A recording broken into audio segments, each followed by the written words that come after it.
Hi, dear friends. I'm so happy that today I'm going to interview the amazing Cheryl Ellis. Cheryl is a trusted friend, and among others, she has done extraordinary work in the field of leadership.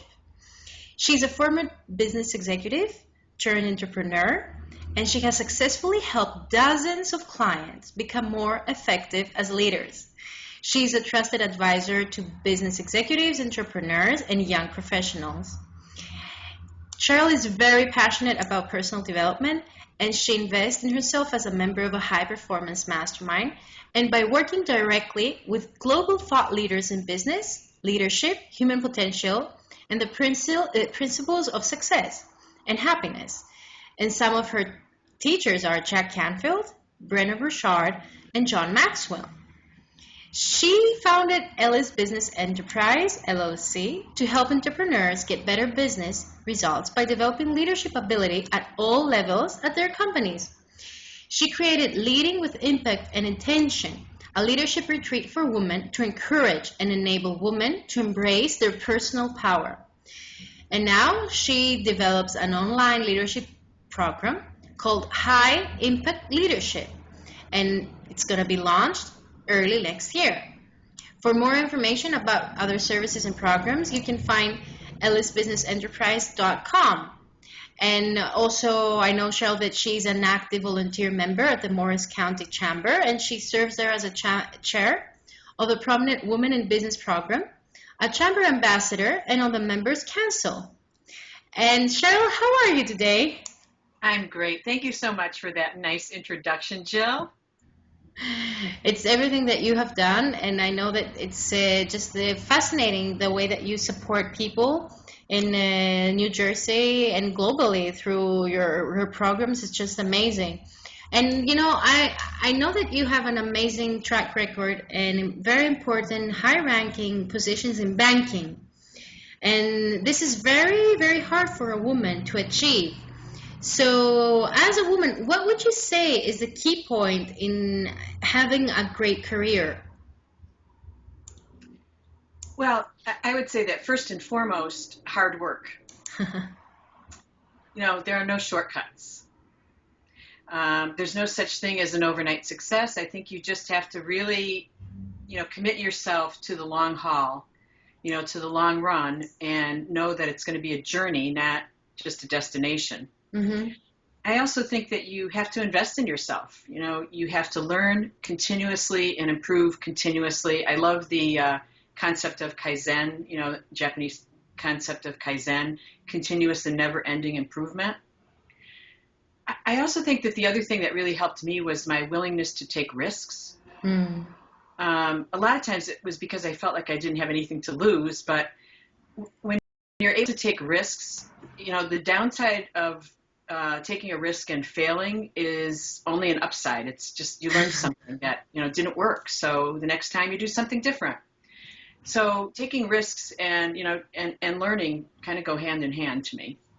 And I would say the last thing I would include is keeping your sense of humor all the time, no matter what, because you can always find the humor in just about any situation. And so about taking risks, because it's very, very hard for people to take risks today. What is the biggest risk that you ever took, Cheryl? Well, there are quite a few actually, but one in particular, as I look back on it, was leaving the comfort of a corporate environment where I had a big salary and big bonuses and big stock options and all kinds of resources available to me and all kinds of benefits and perks, and then going out and starting on my own in my own business with absolutely starting from zero. And it was a big risk. And, I didn't really even think about it as that much of a risk. And now that I look back on it, I realize that it was a really big change. But I did it gladly, and I looked forward to it. And, I've never looked back. I think, it was definitely worth the risk because I am happier. I feel like I'm making a bigger contribution, making a bigger difference, helping more people. And it's doing it on, my terms and my time and that type of thing is just, it's just hard to measure the benefit of. And you sure do. You sure do give a lot back, and your clients can verify that. And you are considered to be a guru in communication. You have very deep knowledge and have done a lot of research on communication. So what do you think is a key point into excelling in communication? Well, I think the most important thing is to recognize that it's a two-way street, Mm.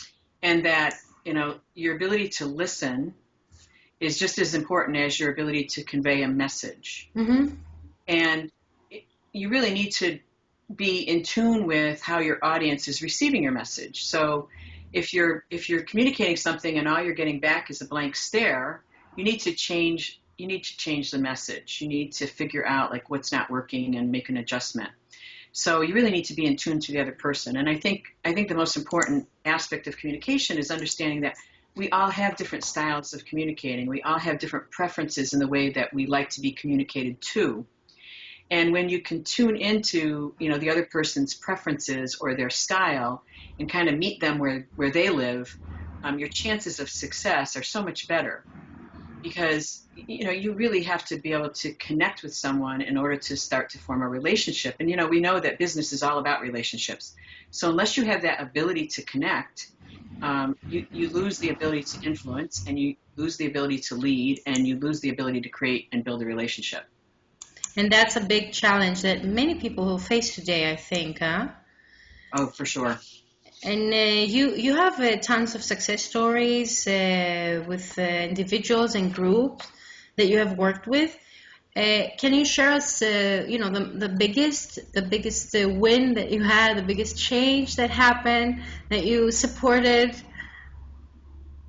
Yeah, there's been a lot of them, but I'm actually going to pick a small win that had a big impact. Okay, because it's one of those things that we tend to take for granted. But I was working. This is fairly recently. I was working with a small team, an entrepreneur and his 5 team members in his business, and we were doing some strategic planning. And as a part of that, I did some work around helping them communicate more effectively with each other, understanding each other's styles, understanding each other's preferences. And I created some activities where they all had a chance to share with each other what they learned about themselves and their style. And we were doing a particular exercise where people were explaining, like, here's what motivates me, and here's what stresses me out. And as they were each going through the things that they wanted to point out that they learned about themselves, the light bulb went off over the head of the business owner, because all of a sudden he said, oh my God, I realized that the way that I manage and the way that I lead is creating all this stress, because it's just what stresses everybody. And I need to really make an adjustment in order to be more effective. And it was just like in that instant, that aha moment. And to me, it just doesn't get better than that. When you are able to achieve that kind of a transformation instantaneously with someone, everything else that you do doesn't matter, because that's the most important thing. Yeah, and it's amazing because it's what you said is the most important thing. The way that we communicate, it's not supposed to be the correct way for the other person, Right. because that is the way that we want other people to communicate with us. So it's important for us to go to the other person's side. So that's what happened with that manager, and it's just amazing. I'm sure that the value they got, from the workshop was huge, because it's difficult. The realization, we can read it, but the real realization deep inside of us and doing something to change it, I think it's hard. Yeah, it is. And but it's so worth it, because when you can make that kind of a switch in just the way that you approach your team, I mean, the sky is the limit. I mean, anything is possible after that, because now you have, you can work more effectively together. You can collaborate more. You can even have some fun with, recognizing that, oh yeah, that's right. You like to do things this way. Yeah. And people start to have some fun with, that knowledge and that information, and it just makes it more fun in the workplace, which I think is really important. Yeah, very important. I agree. And speaking about the workplace, we live in very economical and stable times. And I know that you have a lot of clients that are entrepreneurs. Mm. So, what do you think is important for entrepreneurs to keep in mind? Yeah, when the situation is unstable, I think it's more important than ever to maintain a long-term perspective. To have a vision in place, to a direction that you want to move in, and at the same time have flexibility around responding to the situation. So it's a little bit of a balancing game. But I also think it's really important for entrepreneurs to get back to the basics. Mm-hmm. To make sure that there's a strong foundation in place that can kind of weather the storm. And what I mean by that is understanding the importance of making your team happy, making sure that they feel secure and valued, and doing the same thing with your customers. Making sure that your customers feel appreciated and that you're providing value to them and that they understand that value so that you can hold on to those customers, because getting back to those basics is what's really going to make the difference in helping your business survive in the long run.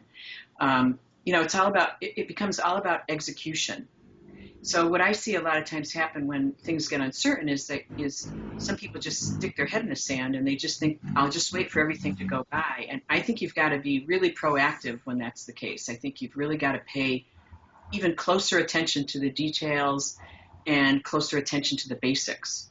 And I think for businesses that do that well, they usually survive these economic downturns. For businesses that don't, they end up closing, they end up failing, they end up going out of business. So I think it's really important to pay attention to that. So pay attention about the way that people feel at work and really listen to what their needs are. Yeah, it's when your communication skills really come in handy. If you've been working on developing your skill at communication and at meeting people I always say where they live, not Mm-hmm. necessarily where you live. And it's true for customers, it's true for team members, it's true for anyone that you want to have a relationship with. I mean, those are always life skills. They're not just business skills. So, yeah, I think that really can make a huge difference in, making sure that there's a level of trust that exists between any two people, and that forms the foundation of stability that will get you through those tough times. Fantastic. Great. So just in order to wrap up, I would like you, if you can, to give me in one word, what is leadership for you? Well, in one word, I would say it's influence. Great. I Great. usually use two words though. What is the second?